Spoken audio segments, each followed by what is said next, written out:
you're playing The Waiting Game. This is the show where we ease the pain of waiting for a big release by distracting the hell out of you with similar stuff. Today we're hitting the high seas. Oh look everyone, there's a new assassin in town. Maybe he found Connor's missing sense of humour.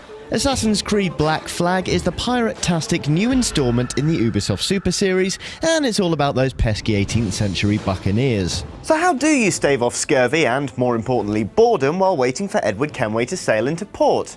Let's find out. Right, so if you want to do a bit of adventuring on the high seas ahead of time, there's no shortage of ports in which you could choose to drop anchor. From Monkey Island to Donkey Kong Country 2, there are loads of pirate-themed games you could pick up, but if you're looking to match Black Flag's blend of hand-to-hand action and naval warfare, nothing will get you as close as Sid Meier's Pirates.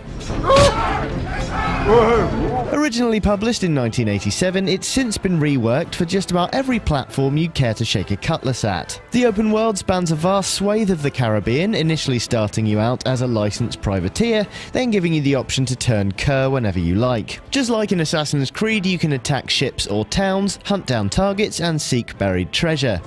It even features some of the real-life pirates you can expect to meet in Black Flag, so it's a good way to get acquainted ahead of time.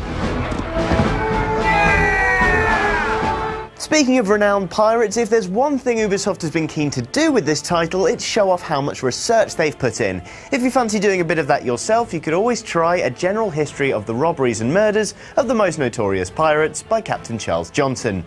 Is a bit of a mouthful though. Written in the 18th century, it can be a little heavy-going, but this book is a very faithful account of some of the most famous pirates, including your chum-to-be Mr. Edward Teach, aka Blackbeard. Indeed, Captain Johnson did his homework so well, a large number of the accounts follow the pirates all the way from cradle to grave, or, in some cases, noose. If you get through the whole thing, I guarantee you'll be better equipped to appreciate some of the stuff the pirates talk about during the course of the game.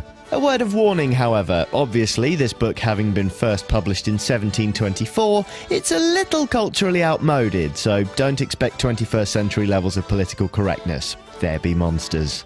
Now, when it comes to films about pirates, obviously there's one franchise that looms largest above all the others, and that's Disney's Pirates of the Caribbean. But I'm loath to recommend that because A, it's probably already occurred to you, and B, only the first one is actually any good. Hello, boys and girls. Shut up, Johnny Depp!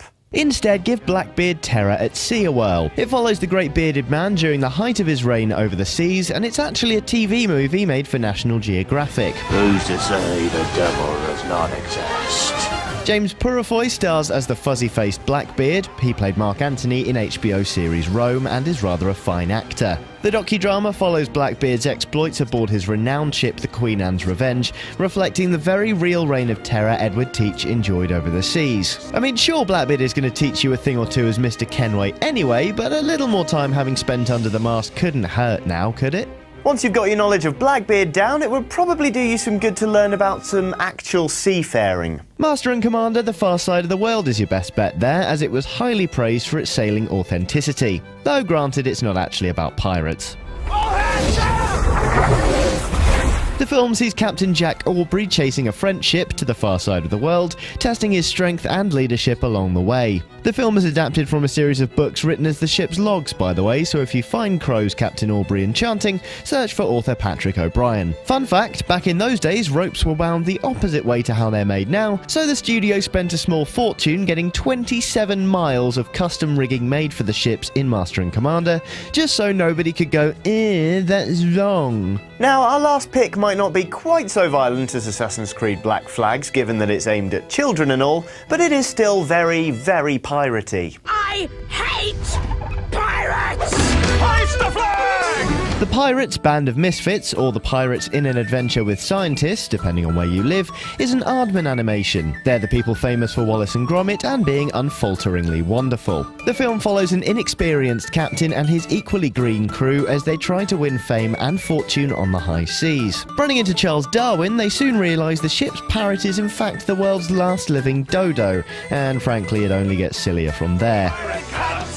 This is a film about a pirate sailor. I thoroughly recommend you watch this film before playing Black Flag so you can learn to take pirates a little less seriously. After all, if Kenway is anything like his miserable grandson Connor, you're gonna need a little help.